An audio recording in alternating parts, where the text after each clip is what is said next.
Daniel Vorcaro, filho de uma família ligada ao setor financeiro mineiro, assumiu o controle do Master aos 32 anos, praticamente desconhecido no mercado bancário nacional.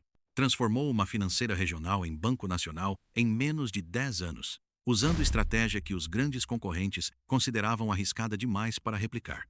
Oferecia CDBs pagando até 130% do CDI, enquanto bancos tradicionais raramente passavam de 100%, e a diferença atraiu centenas de milhares de investidores. Quando a estrutura começou a mostrar rachaduras, ele já controlava o quinto maior banco privado independente do Brasil em volume total de ativos. O Banco Master, fundado como financeira em Minas Gerais nos anos 2000, passou por reestruturações sucessivas até adotar o modelo de banco múltiplo com licença completa. A estratégia de crescimento se baseou na compra de carteiras de precatórios federais, que outros bancos consideravam ilíquidos e difíceis de precificar com precisão. Esses precatórios foram usados como lastro para emitir mais CDBs, criando estrutura que dependia de crescimento contínuo para honrar compromissos com depositantes. Em 2024, o banco acumulava mais de 45 bilhões em ativos e uma carteira de precatórios sem valor de mercado claramente estabelecido. Os CDBs. Mais de 700 mil brasileiros aplicaram dinheiro no Master através de corretoras digitais sem saber exatamente em qual banco o dinheiro estava depositado. Plataformas digitais exibiam apenas a rentabilidade nas comparações automáticas, e o nome do emissor aparecia em letras pequenas nos documentos contratuais longos.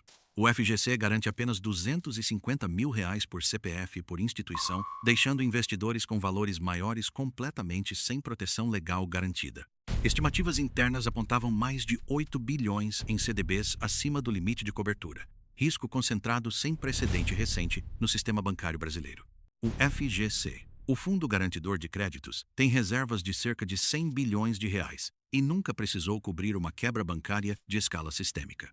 Cobrir todos os depositantes do Master consumiria entre 15% e 20% de todas as reservas do FGC em uma única operação concentrada.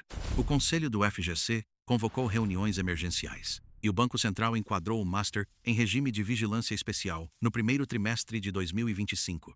Acionar o fundo em escala total criaria precedente perigoso para outros bancos com estratégias similares de captação agressiva espalhados pelo sistema financeiro nacional.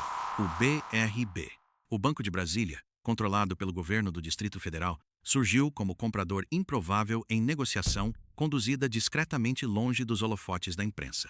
O BRB tinha ativos de aproximadamente 40 bilhões de reais, tornando a aquisição do Master um desafio de tamanho equivalente ao seu próprio porte.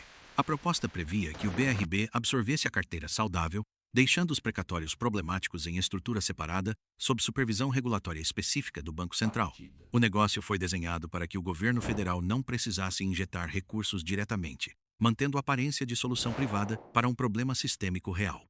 Ibanez Rocha, o governador do Distrito Federal, transformou o BRB em protagonista de uma das operações mais polêmicas da história bancária recente do país. Autorizou pessoalmente a negociação, enquanto aliados questionavam se um banco regional tinha capacidade técnica real para absorver um ativo tão complexo e opaco. Economistas calculavam que a operação dobraria o BRB instantaneamente, importando junto todos os riscos ocultos que o banco carregava em seu balanço patrimonial. A jogada política era clara: salvar 700 mil investidores sem usar dinheiro federal e transformar o Distrito Federal em herói de uma crise silenciosa. Os precatórios. Precatórios são dívidas que o governo federal reconhece como válidas, mas arrasta na fila de pagamento por anos ou décadas sem qualquer urgência real. O Master comprou essas dívidas com descontos de grandes credores e as registrou como ativos de qualidade no balanço para sustentar nova captação. O problema é que precatório não tem liquidez imediata, e converter esses ativos em caixa pode levar anos dependendo da fila do governo federal.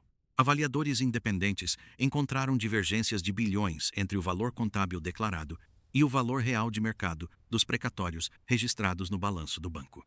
O Banco Central. A autarquia acompanhou o crescimento do Master por anos sem intervenção pública, enquanto o banco dobrava de tamanho aproximadamente a cada 18 meses. O presidente do Banco Central recusou-se a comentar publicamente o caso, citando o sigilo bancário como barreira legal para qualquer declaração oficial externa. Documentos internos indicavam que o Master estava em categoria de atenção especial desde pelo menos 2023, muito antes de a crise vir a público. A ausência de intervenção preventiva virou alvo de críticas de economistas que acusaram o BC de ter agido tarde diante de risco visível. As corretoras XP, Rico, BTG e outras plataformas lucraram bilhões em comissões distribuindo CDBs do Master sem assumir nenhuma responsabilidade pelo risco embutido nos produtos. Reguladores brasileiros não exigiam que as plataformas explicassem ativamente os riscos de concentração acima do limite do FGC no momento exato da venda. Ações judiciais coletivas foram protocoladas contra as principais distribuidoras, com investidores argumentando omissão de informação relevante no processo de venda das aplicações. O debate forçou a CVM e o Banco Central a iniciarem revisão das regras de distribuição de renda fixa por plataformas digitais no Brasil. Os sócios minoritários. Vorkaro não era o único nome relevante na estrutura societária do Master, que incluía fundos de private equity e figuras conhecidas da elite financeira. Sócios menores começaram a reduzir participações meses antes da crise se tornar pública, em movimentos discretos que passaram despercebidos pela imprensa financeira especializada. Quando o BRB foi anunciado, os minoritários já tinham protegido suas posições, enquanto investidores de varejo permaneciam completamente no escuro sobre os riscos reais. A assimetria de informação entre os donos do banco e os CDB holders virou centro das investigações do Ministério Público Federal sobre o caso.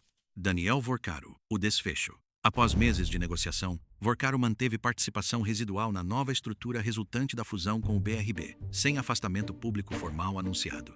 Nenhuma acusação criminal foi formalizada até meados de 2025, e ele continuava sendo citado em entrevistas como referência do mercado financeiro brasileiro atual. A fortuna pessoal, estimada em 2 bilhões de reais, permaneceu intacta durante toda a crise, enquanto investidores pessoas físicas aguardavam resolução de seus depósitos. O Master tornou-se o maior teste do sistema bancário brasileiro desde o Plano Real, e nenhum dos donos pagou preço público real pelo ocorrido.